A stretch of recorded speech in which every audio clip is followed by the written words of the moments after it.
time going to football camp. That was my third year. Third year. All right, great. Tell us about one of the messages that spoke to your heart. The one that spoke to my heart the most, they all moved me, but the Monday night message by Brother Nichols, it was about hell and the terrifying reality in that the people around you, they could be going there, and you can do something about it, but nobody ever steps up, and you have to make that choice yourself. Right. Yeah. Amen. All right, tell us something about football camp that you like. What stands out to you? Okay, football camp that stands out to me over the other camps is that they actually give you time to get ready in the morning, because sometimes they do not. And you're left wondering, like, what was I supposed to be doing this morning? I'm already off schedule, and now I have no idea what's happening. So that's great. There's plenty of room in the schedule, but it is tiring eventually. Sorry, that's Monday. What you talking about? Anything else? The food is great. They have good food. He got to see his nurses again.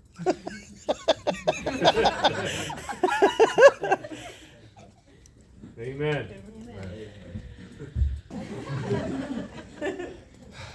And then that leaves one. I'd say this is probably the hardest part about doing this is because I'm the last one, and everything you've already heard I'm about to say. Chicken burritos were good.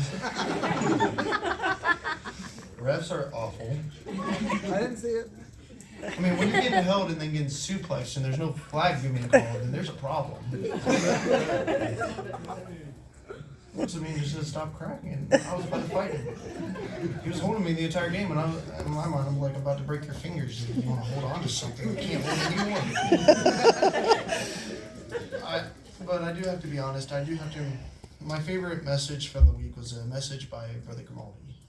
There are 4 preachers at that camp that I believe every person in this room should at least listen to once in their entire life. We've already heard one of them, Brother Tim Booth. He's no stranger to this church. We've had him here before. The second one is Brother Woodward. This year it was my first time actually hearing him. Out of the 6 years I've been to the camp, he's never preached. He's always just stepped back and said, "This is the camp that I want to run, and I want everybody else to hear every other man preach." It took 30 years for him to preach.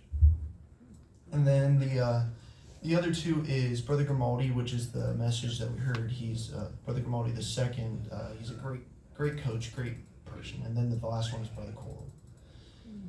4 hours and everything. But he's a lot like Brother McNeese when it comes to the preaching, because he goes forever. But I have to say, Brother Grimaldi's message was my favorite because it said, "Where are the soldiers at?" And it kind of hits you because you're wondering where all the soldiers are at. Where's all the preachers that we're hearing about? Because he talked about World War II and how Pearl Harbor was attacked, and as soon as that happened, within the next 3 months, I believe it was over 23,000 men had actually enlisted into the Army or in the Marines. You know how heart-wrenching that is, the fact that us men of God can't just say, "I'm going to preach the gospel." It really hit. And I'm looking at on Facebook at the Midwest Christian Boys football camp page, and it showed every decision that was made. There was 588 miscellaneous ones, which was, "I'll be a man," or to do something in the church. And then you had Brother Woodward's goal for the week was he wants to see 30 people saved, and there was 40 people saved this past week. Amen. The next one was surrender and gave their life to the Lord. That was 52 people. The next one was called to missions. That was 12 people. The next one was called to preach. That was 37 people. And that message, where are the soldiers at? Where most of them came from. The next one was soul winning. That was 64 people.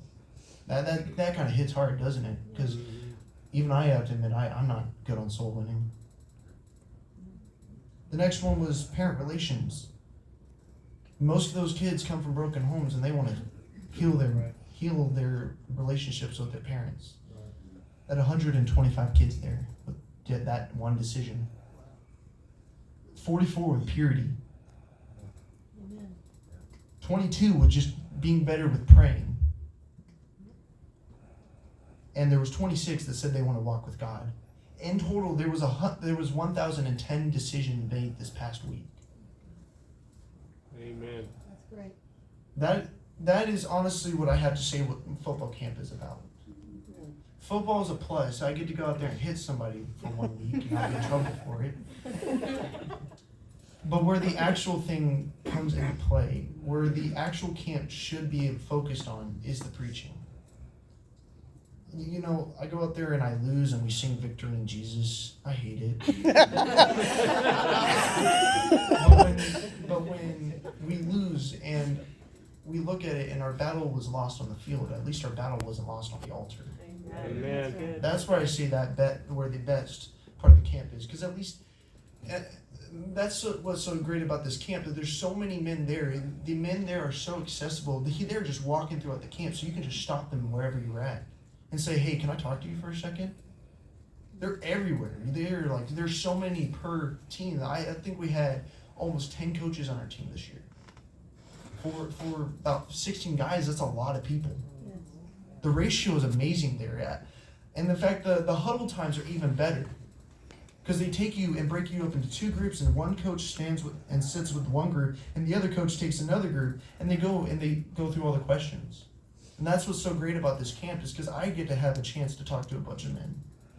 I had a chance to talk to Brother Booth about evangelism. I had a chance to talk to Brother McCurry about trying to get asking them questions. I was having a chance just to go talk to people. So I think this camp is really worth it. Amen. And just to end this off, I did win one award, which was Defensive Lineman of the Week for my team. Well, the only competition I had was Josiah, but kind of stole it from him. So. Amen.